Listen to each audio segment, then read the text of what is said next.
Miami's entering a crucial point in the season, and how they define themselves for this stretch run will make all the difference. So we ask and try to answer some of the most burning questions about what we expect from the Heat. But Wes, I've got a question for you. Can Miami please avoid the play-in tournament this year? I hope so. It would be what, the fourth year in a row? Who knows?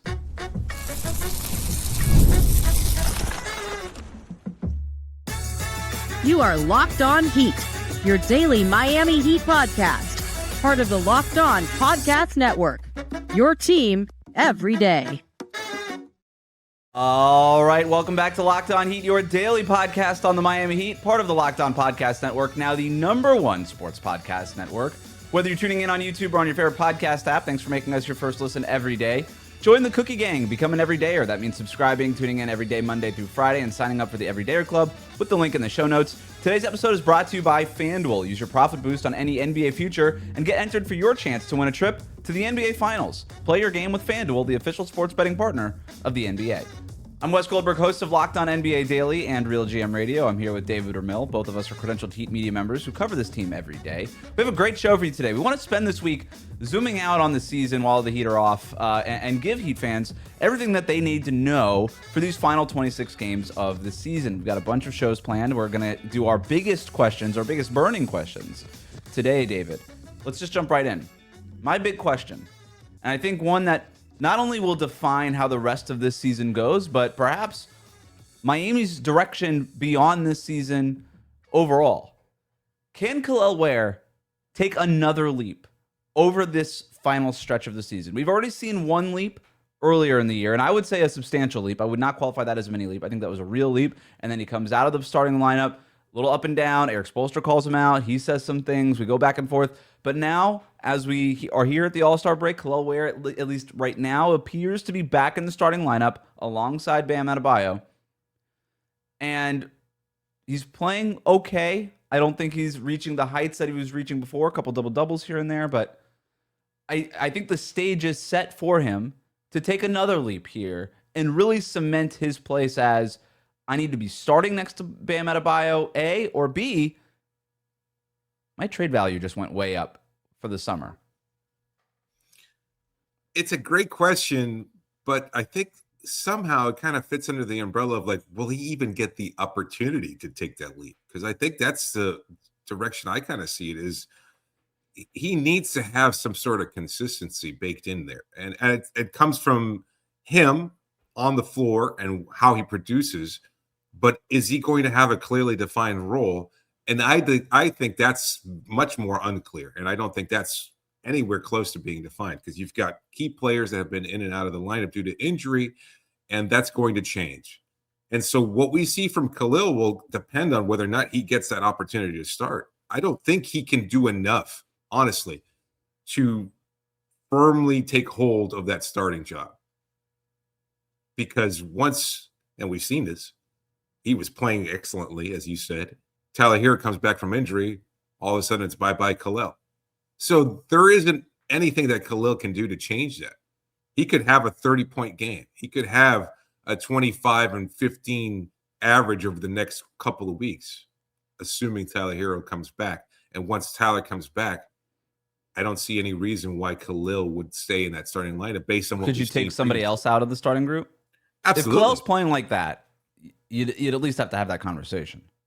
I think we did have that conversation. We saw how it all turned out. So we kind of have our answer already. He was playing well. Like, did he have his moments and where there are a couple of defensive, key lapses there where he maybe wasn't as fully engaged and didn't make the right rotation or didn't play up to the standards that Erik Spoelstra and the Heat organization have for Kel'el? Yeah, he could make that argument.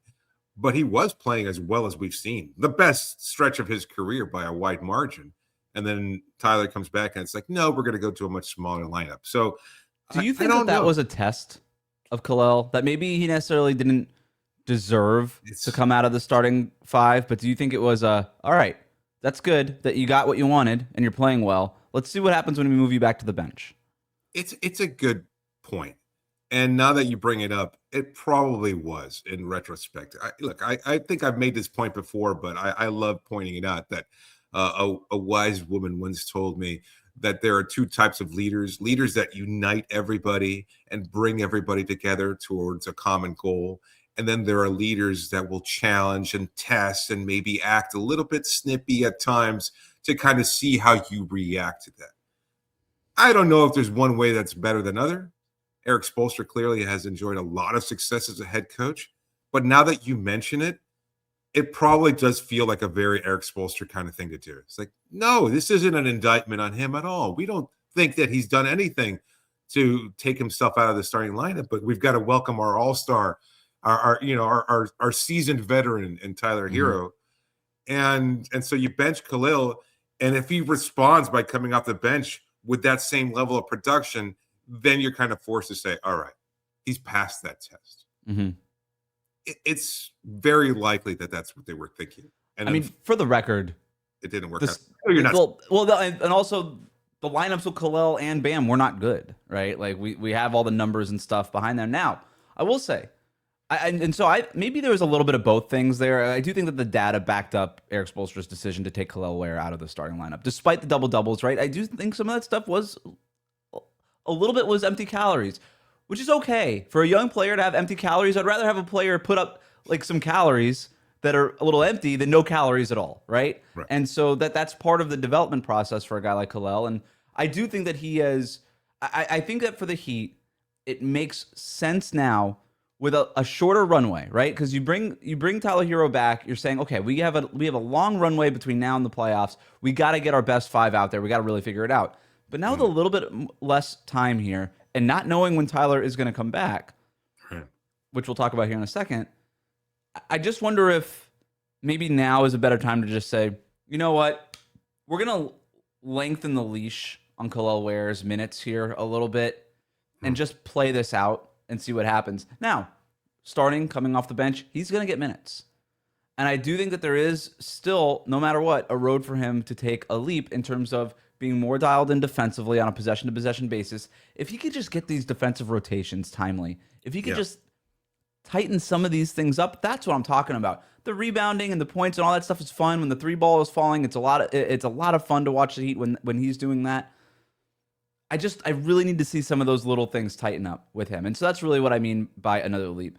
Bam and Ware together, by the way, before we move on, that is now starting, the numbers behind that, the data, starting to trend in the right direction. According to Cleaning the Glass, the Heat are outscoring opponents by plus 2.8 points per 100 possessions when they're on the court together. That was a negative all season long until that final week of the season where they started to play a little bit. And we're starting to see them play off of each other a little bit more. A lot of road to go, but I think they at least deserve a chance here. Let's go to your next question. Yeah, my first question about this team is once Norm Powell does return from injury, and we assume that it's going to be likely to happen, and we've seen him be Miami's most consistent, and I think you could argue best player earlier in the season and for the longest part of the first, 60 games of the 56 games of the season.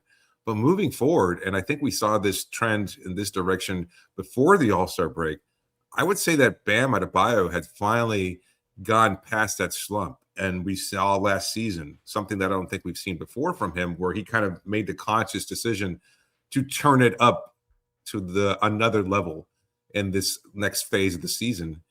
So I have to wonder, who is Miami's best player moving forward? Is it going to be Norm? Is it going to be Bam? Or is there a chance that Tyler does come back and winds up taking over the mantle there? Because I don't know how likely that is, but how he fits into that trio is a key question as well. But from between Norm and Bam, who takes over the brunt of being as productive as they can be? Are they going to rely more on Norm?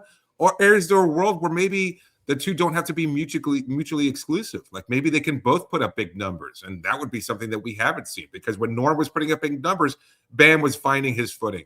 And then when Norm goes out to injury, that's when Bam kind of starts developing and getting back into a rhythm. So can the two of them find their footing to be 25 plus point per game scorers and still give the same kind of production with Norm in the three ball, Bam in the rebounding and assists and everything else, the little things that he does so well? Can they both thrive at the same time on the court in the next 26 games of the season? That's interesting, right? Because over the last month, Bam has been averaging 22.4 points per game, 10.5 rebounds, and almost 3 assists per game. All-star numbers. all-star numbers, right? And obviously the defense is always what it is.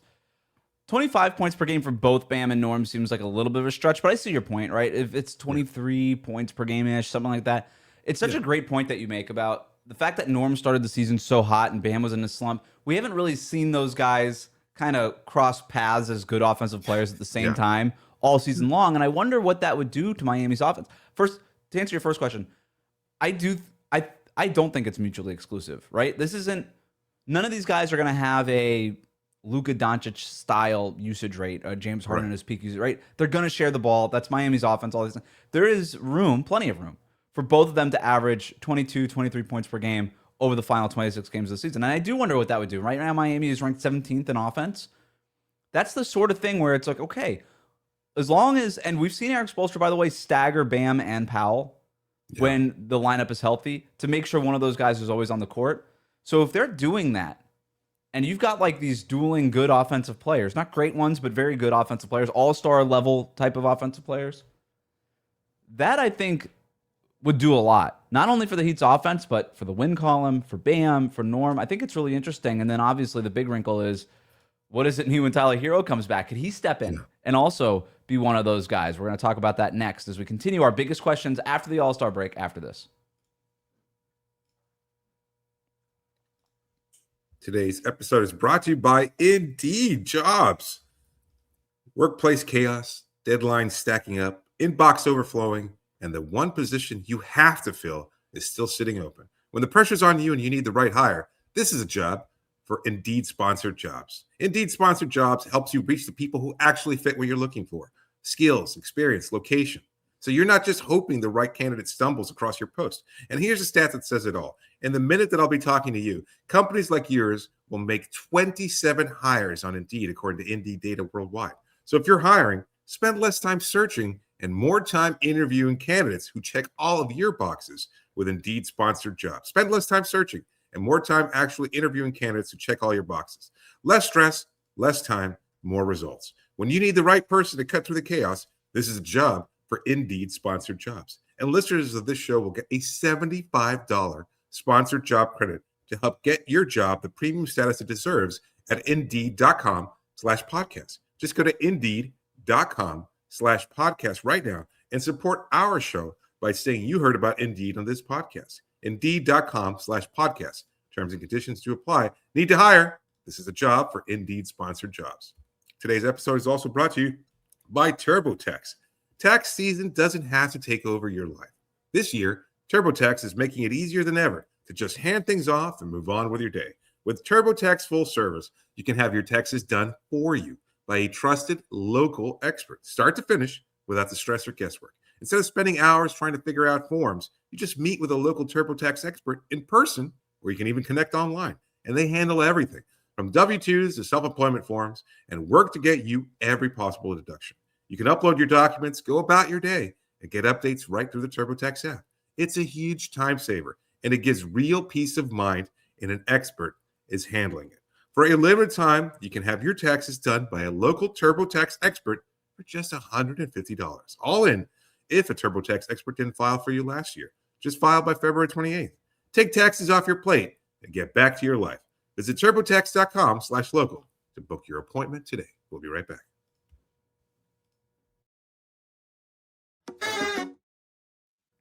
Welcome back to Locked On Heat. As you might have heard us mention on the show recently, we launched a new subscription program called the Everydayer Club. That includes ad-free shows, access to group chat for Heat fans on Discord, and this month, we're launching a new all-access tier of that Everydayer Club as part of this program. That includes even more. If you sign up, that you're gonna get the perks that I just mentioned, plus the ability to text me and David directly, submit questions for post-game shows, and subscriber-exclusive episodes of Locked On Heat. If you're interested in being part of the Cookie Gang and joining the Everydayer Club, tap the link in the show notes and head to lockedonheat.supercast to learn more.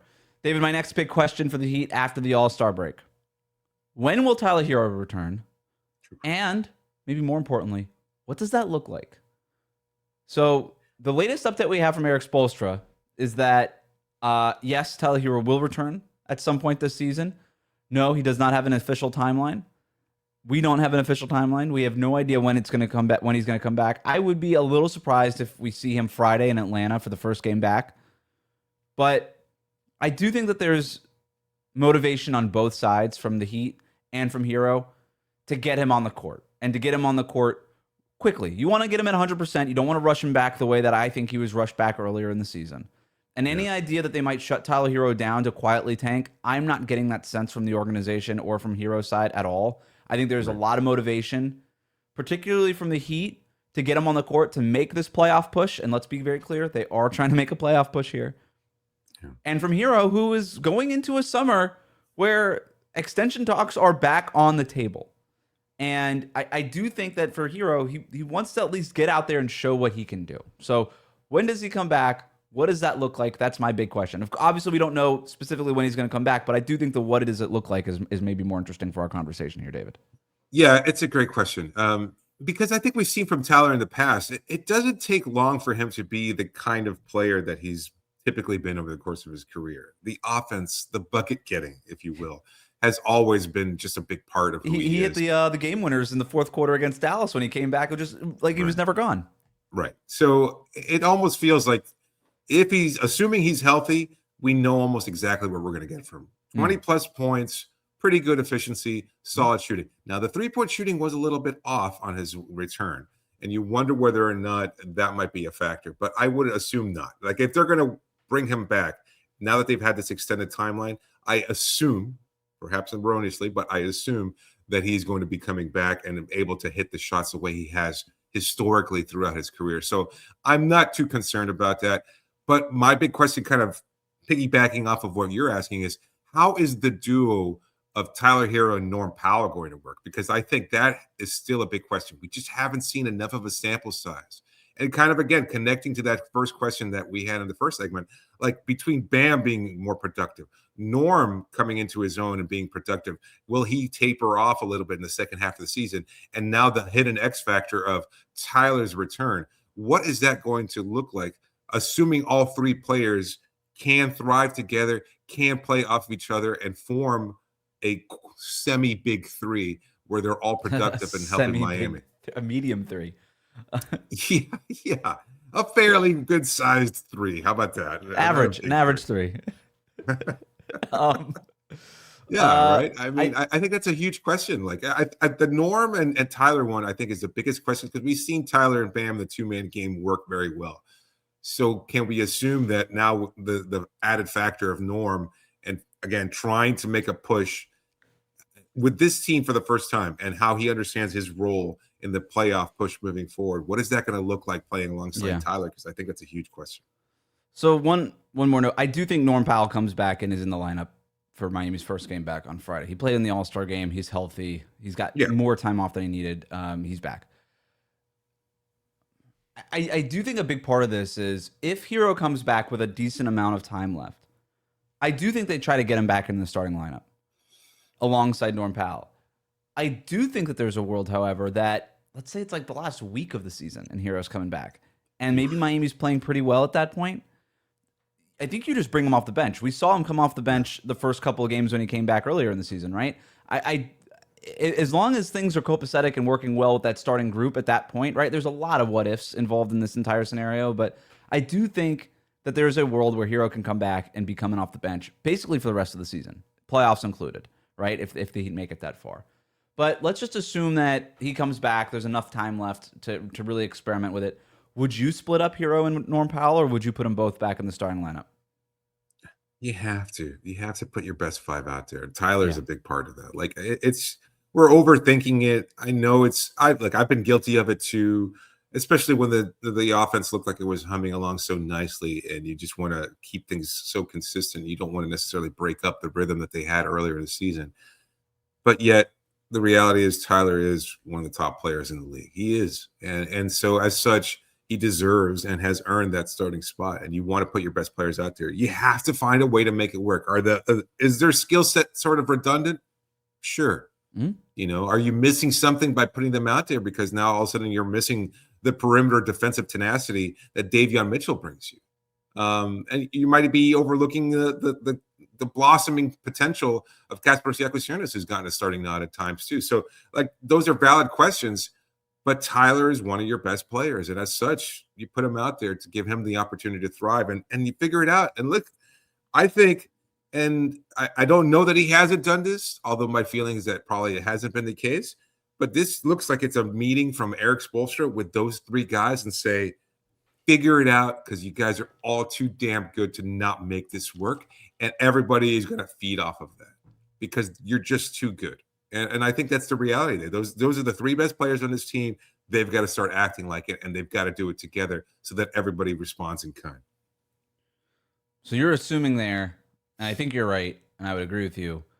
If Herro comes back and you do start him because you have enough time, it's Herro, Powell, Wiggs, Bam Ware, and you're sticking with the Bam Ware, and Mitchell goes to the bench. I said on the Friday show, that's what I think the Heat ought to do. Going on, Davion Mitchell after a hot start has slowed down a little bit here, and I'm wondering if now is the time to start that group that, frankly, we thought had everybody been healthy would have been the starting group coming into the season: Herro, Powell, Wiggs, Bam, and Ware. And you are losing a lot on the perimeter defensively in that alignment, but you have to give up something to get something, right? Yeah. And this team right now is 4th in defensive rating and 17th in offensive rating.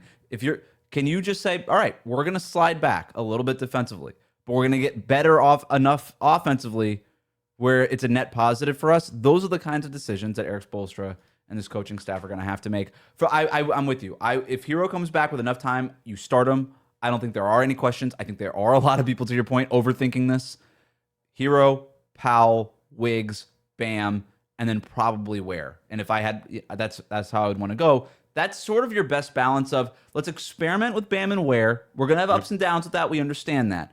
But here's a part of our starting five that we're experimenting with, and we're taking maybe more of a long view with also, let's get our best players out there in terms of putting Herro, Powell, Bam, and Wiggins out there all together. So that's the group that should have the highest ceiling, right? Yeah. Because you've got the most potent scorers. You've got the potential, the shot blocking ability of Ware. You've got the defensive acumen of Andrew Wiggins and his experience and everything else. Like, I love Davion Mitchell. We're both fans of what he's done with his team. And at the same time, he's not raising the ceiling of this group.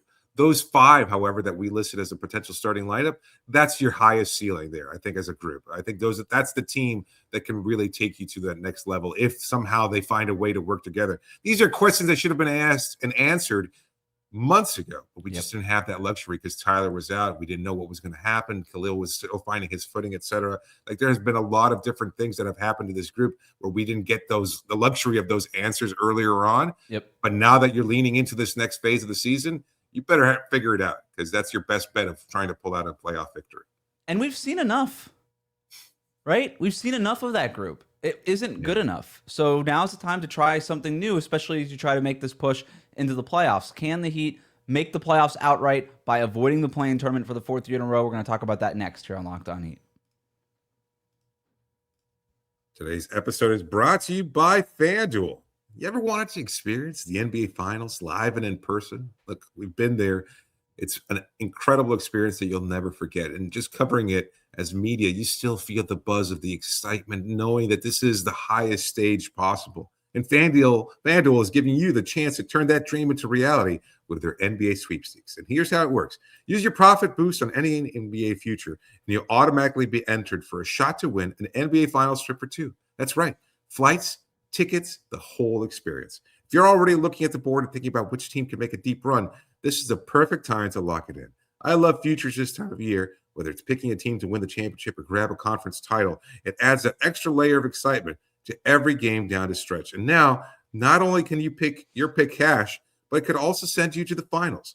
Visit FanDuel.com to get started. Use your profit boost on an NBA future and get entered for your chance to win a trip to the NBA Finals. Play your game with FanDuel, the official sports betting partner of the NBA. We'll be right back. Thanks again for making Locked On Heat your first listen every day. Hit that subscribe button, like and follow us on your favorite podcast app. Last bit of questions here. I got a question real quick. Sorry. Just off that last ad read. I was just thinking as I'm reading this, and who is going to represent the East in the NBA Finals? I don't think I have any clear idea. East is wide open? I do.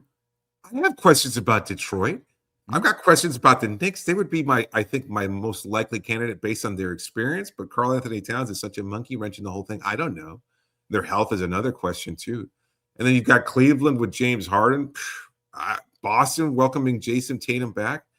I don't know that there's any clear team there. Orlando, can they stay healthy and get it done? Look, I don't see it. I don't know that it's wide open, but I do think you listed the contenders, right? I think it's in some order: Detroit, New York, Boston, Cleveland. I don't know about Boston. There's a lot of, and credit to Joe Mazzulla in that group. There's a lot of try hard going on. I don't know how scalable that is in the playoffs. I mean, Jaylen Brown would have to have a Jimmy Butler 2023 type of run, right? Because I don't think that's fair to expect Tatum to come. I think Tatum comes back and he's sort of a bona fide, a supersized role player type of guy, which is coming back from the Achilles. That's what you'd want from him. Sure. I'm probably with you that if I had to bet on somebody, it would be New York. I'm still looking at Cleveland.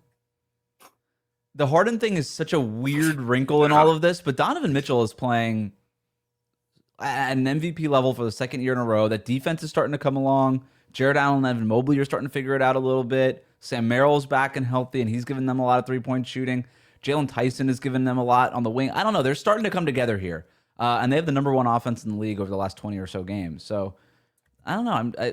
I'm starting to look at Cleveland, and who knows? Like, if Embiid can stay healthy, Philadelphia can make some noise. Like, who knows? Who knows what's going to happen here? And by the way, I still think the Pistons have a great shot to come out. I'm not sold on them, right? Like, I think there's still questions, but Cade's going to be on the MVP ballot. I just did my straw poll. I just submitted it for ESPN. Yeah. I had him third. You know, and between him and Duran, that's two all-stars. The defense is awesome. Nobody's going to want to play them in a playoff series. They're going to beat the crap out of you. So who's your MVP pick? Is it Jokic or no? I've got SGA still. He's going to play enough games. Yeah. Jokic just as good as he's been. The games played are just not going to be there, even if he's eligible. I still think it matters. Speaking of the playoffs, the Miami Heat. Ooh. My big question is, will they avoid the play-in? And I do think that this is worth exploring here because the idea of going the other way and just tanking, the Heat, that's not happening. Look at the Eastern Conference standings. There's not a world that this team can tank enough and get out of the play-in. There are 5 teams that have beat them to the punch. They are ahead of the pack in terms of tanking. They started at the beginning of the year and they are ahead of everybody. This is not a scenario like last year where it was a question, hey, make the play-in or just enter your pick into the lottery. That's not the situation here. Right now, Miami's playing for a 7-8 spot, maybe even a 6th or 5th seed in the East. Not, hey, we're kind of floating around 9-10. Maybe we fall back to 11 and just avoid the play-in altogether. No. That's not an option. And for everybody that says the Heat need to pick a direction, they've picked a direction. This is the direction.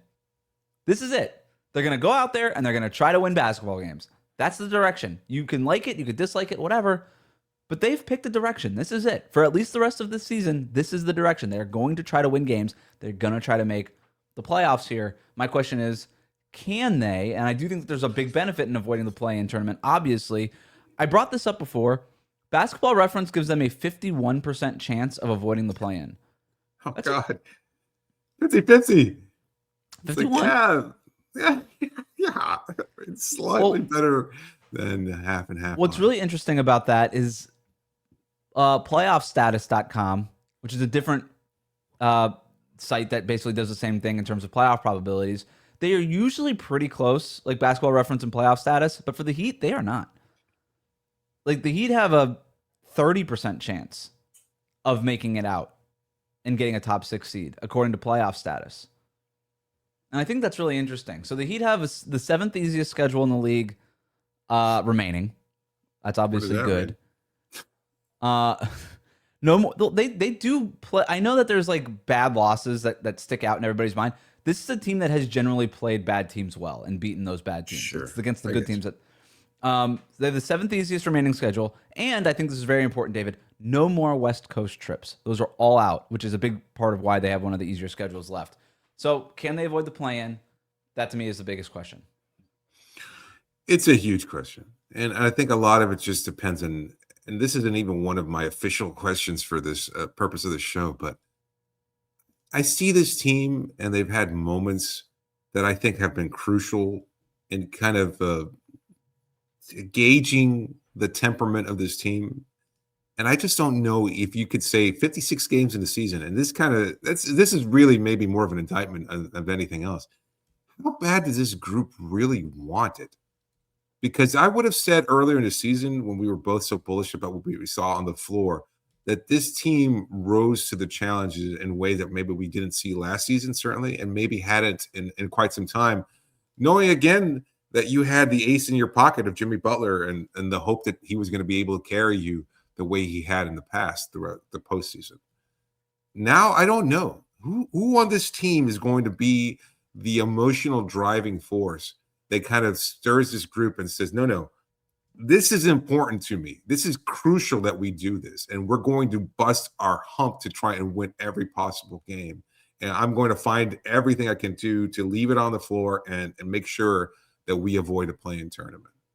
I don't know. I don't know if that player exists. I don't know who that player can be or will be. And well, that's what you're paying Bam for, right? When we talk about hey, he might not be the number one option on offense, but he's making max money because he's this defensively and he's the leader of that locker room. We heard that from this team down the stretch of last year when they made the play-in run that it was Bam and Herro Tyler, leading emotionally this locker room. And so the answer to your question ought to be Bam and Tyler if he comes back. Should be. That should be the answer.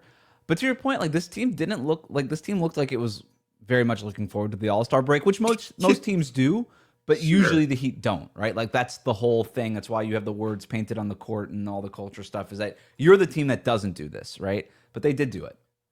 Right. I just want to be able to get a sense that, you know what, this matters to them, that they want to win and they're going to keep winning. Look, 26 games left in the season. I want to see this group go 20-6 in that stretch. And it seems ridiculous to even mention it. I mean, we haven't seen anything from this team that indicates that they're even capable of that. But I think that's kind of where they have to be in order to make that push. I mean, realistically, 20-6, no. But well, let's look. Say you come back, you play Atlanta in Atlanta on Friday. That's winnable, right? Memphis tanking, that's winnable. Milwaukee tanking, no Giannis probably for that game, winnable. On the road in Philadelphia, that's a tough one. At home against Houston, that's a tough one. Brooklyn back to back. They start to cool off here. I think those are winnable. At Charlotte, if we didn't mention the Hornets, they could come out of the Eastern Conference the way they've been playing. Yeah. Detroit, that's a tough one.